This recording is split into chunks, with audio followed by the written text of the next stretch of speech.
Hello everybody, this is going to be the beginning of a timey-wimey video. Not a very long one probably, because I do plan on repotting this tree this year. Mostly because, although it hasn't been in very long, the shape of the pot means that if I leave it in too long it's going to become difficult to get out. And so I will probably repot it in sort of March time, but for now, as I say, it's the middle of February, the 21st, and I just wanted to let you guys share in the beauty of the flowers.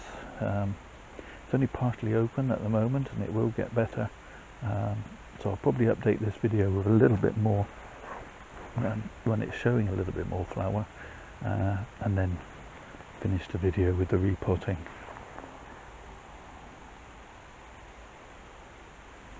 Just move you in a little closer, as I say, so that you can enjoy the beautiful flowers. Why should I get to enjoy it all when you guys can share in that too? One of the things I need to do before they all start germinating is pick off all these field maple seeds that are blown in. I get hundreds and hundreds and hundreds of them, just constantly blown in every year, and then if I'm not careful I find them germinating in my pots. So anyway, we'll be back with an update on this tree after this. And just because this one is too beautiful to ignore, we'll give you a quick show of this one as well. Again, I'm probably going to repot it next month. Obviously I'm not going to repot it whilst it's flowering, but it is quite root bound, I can feel. So we're forecasting sharp frost this weekend, so I'm not going to be doing any repotting this week, although that had been my plan. I'm going to leave it till next week, but this one I'm going to leave till next month.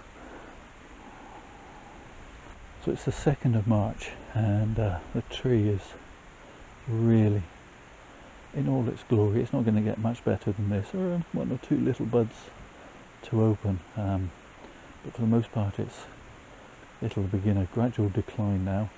There were a lot of bees buzzing around it the other day, which was nice to see. Next step, I'm going to repot this tree because it has this belly pot, which I really like the belly pot, though it's very green at the moment. It is a gorgeous blue colour. It's going to need cleaning. But the problem with belly pots is if you let your tree get too root bound, it's the devil to get out.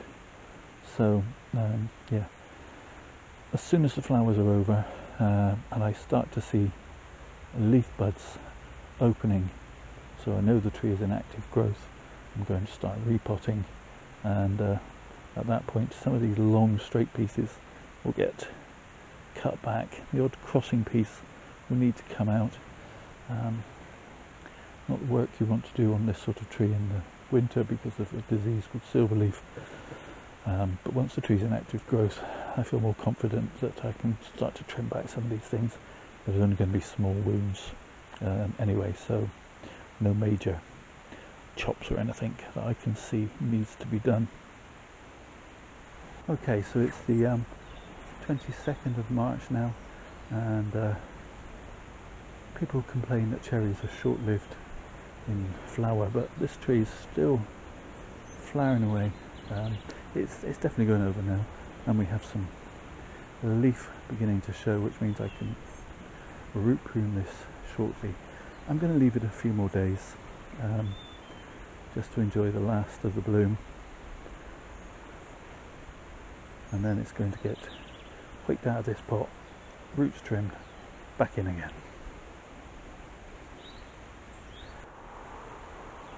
So it's the 30th of March, and today I'm going to be repotting this cherry. Now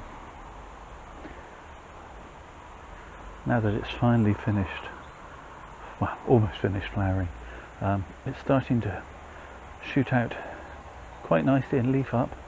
Our friend the bumblebee, I don't know if the camera's got that. Can I move the camera without disturbing it?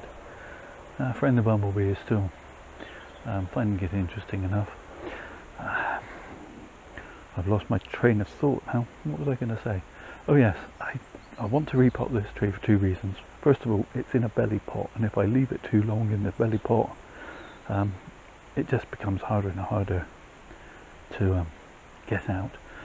And the second reason I've left it this late is because you should never prune cherries and other stone fruits during the winter when the tree is dormant, because of a disease called silver leaf, which they're very prone to, and I'd hate to lose this to silver leaf just because I pruned it at the wrong time of year. So essentially I'm going to combine the two activities. I'm going to repot it and prune the top, get rid of some of these long straight growths, and hope to get some more back budding and some more gorgeous flower next year. First job is to try and get it out of the pot,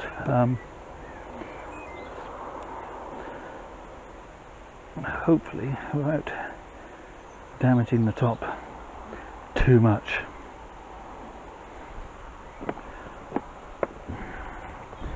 As I'd hoped, it isn't terribly root bound yet, but I'm still going to have to loosen some soil from around the edge. So let's start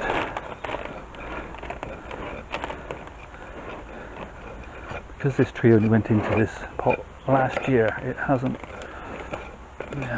rooted too firmly, which is what I was concerned about.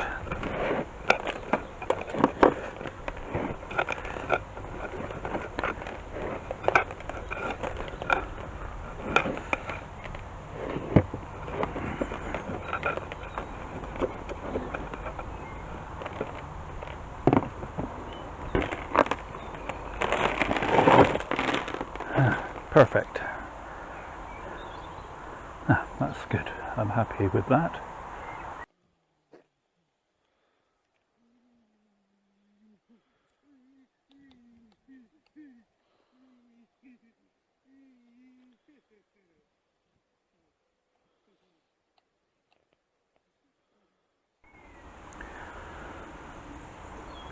So I've cleaned up the surface some more. My little nylon brush and exposed a bit more of this rather nice nibari, and now I'm just going to I'm not going to have to remove too much root, and I'm happy with that situation. Obviously this tree is quite advanced in terms of its top growth, so anyway, let's get on. So I've combed out a few of the longer roots, and I'm just going to tidy that up a little bit. They say the tree hadn't been in this pot too long, and often you'll see on my other videos I suggest that people leave their trees in the pot to grow for longer periods rather than keep repotting, simply because gives the tree a chance to recover every year or so. But I think because this tree is in a belly pot, the longest I'm going to leave it is 2 years, and then it'll be put back in the pot. Oh, that's not what I'm trying to say.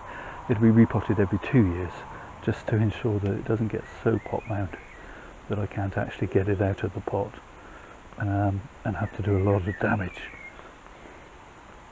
So I'm not even consistent in my inconsistencies sometimes, but there you go.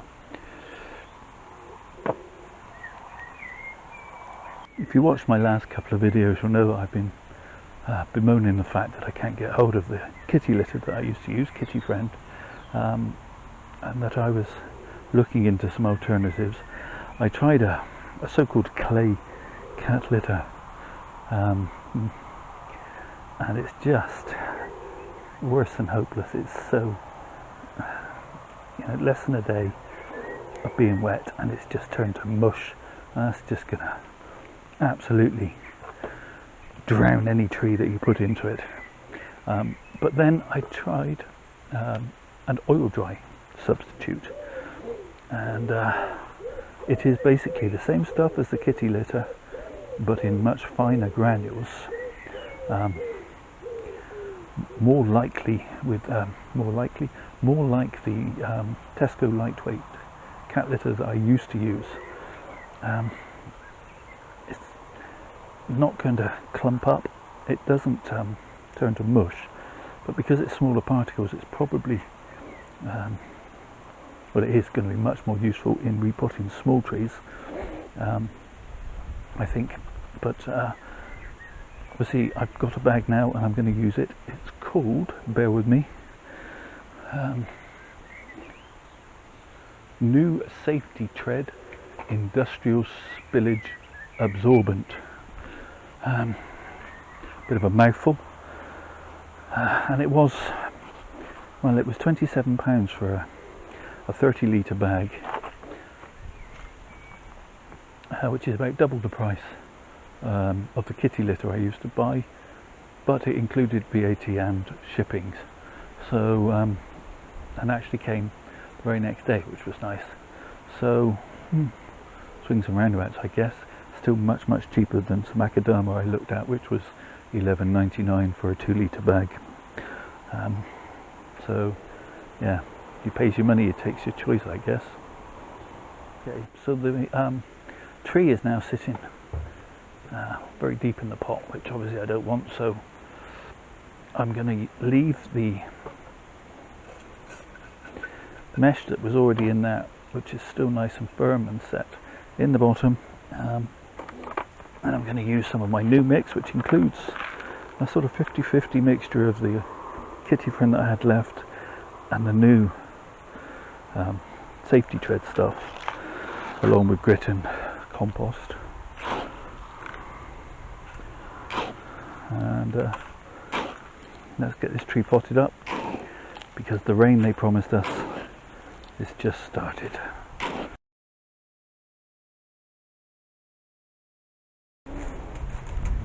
And add in some controlled release fertilizer as per usual. Generous amount, because this is, despite the small size of the granules, very free draining. So a lot of the goodness is going to run out of the bottom of the pot if it's too low in the pot, and I put too little, it's not going to be generous enough. Okay, so that's sitting quite nicely. It's a nice flat base to the root ball, so it's no air pockets underneath, no sign of any vine weevil, thank goodness. And yeah, being a round pot, I can choose any front I want. Got the tree nice and central, and now we can fill in.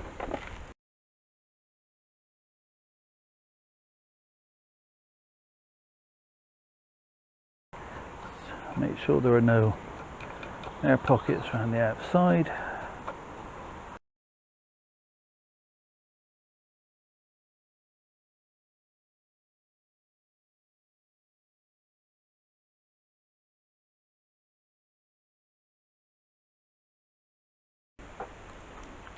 A little bit over the top, so that the surface all looks uniform. I didn't, as I said earlier, didn't take out lots of the compost from the root ball or wash it or anything, because the tree is actively growing now. So it's a bit of a compromise, but there we have it. Okay, right, Cooper-Doo.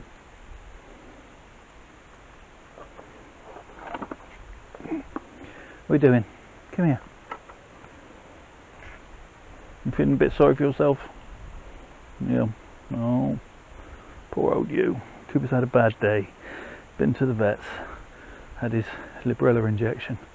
And had his nails cut, which was a little bit of a disaster. she hit the quick, and he bled everywhere for about 10 minutes, which was fun. Made the surgery floor look like something from a little horror film, because he kept jumping about and wouldn't sit still afterwards. Not that I blame him really.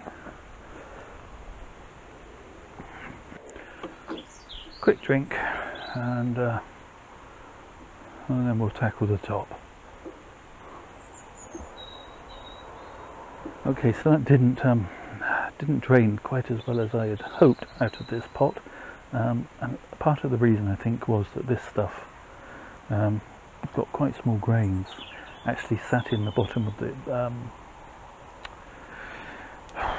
the drainage mesh. That's the word I'm looking for. So a quick poke up through the hole and to shift the bits that had settled in the gaps and in the holes has allowed the water to come pouring out now. I think this stuff is going to be good, but it might need a layer of grit or something, a bit more larger size particles. That would be my advice, directly over the drainage hole, and then carry on with your mix, and it should be good. Alternatively, you can always give it a bit of a poke up through, and that will sit and settle, and it's now, as I say, the water's now pouring right out, so that's good. Just going to give the pot a going over with a damp cloth.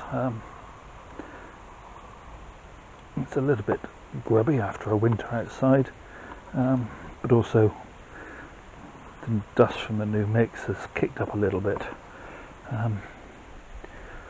taking some of the shine off, as it were. That's better. It's a beautiful pot. Yeah, I'm really happy with the pot, but you know, I shouldn't complain. It was a gift. Belly pots are difficult though, or can be difficult. Okay, so what am I going to do to the top of this tree? I'm gonna do some removaling. Let's get on and not make this video too long and boring for you. I'm just going to shorten back some of these long growths back to new shoots, and some of these straight crossing pieces I'm going to remove entirely, and I'll just go around the tree doing that.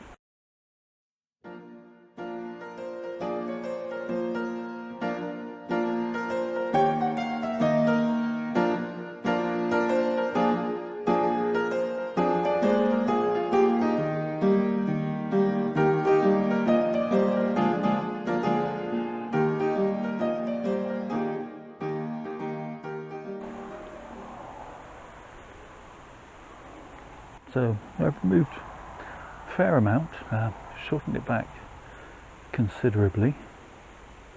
As always, when I think I've finished, there's a little more. There's branches crossing there. I've tried to open up the centre of the tree somewhat, so that it gets good airflow through. Again, that can help combat silverleaf.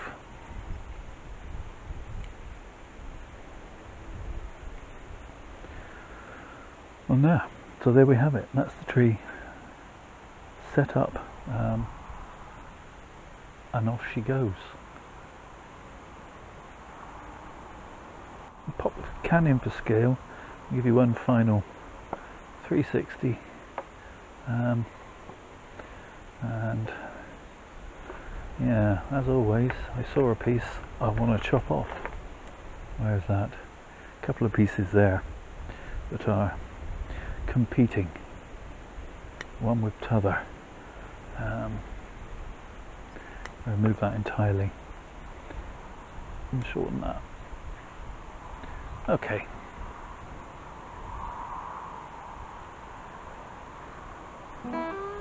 That's all for this one, so thank you so much for watching. I hope you enjoyed the flowers. Do all the usual YouTube things, the liking, the subscribing, the commenting below, but most of all, please stay safe everybody.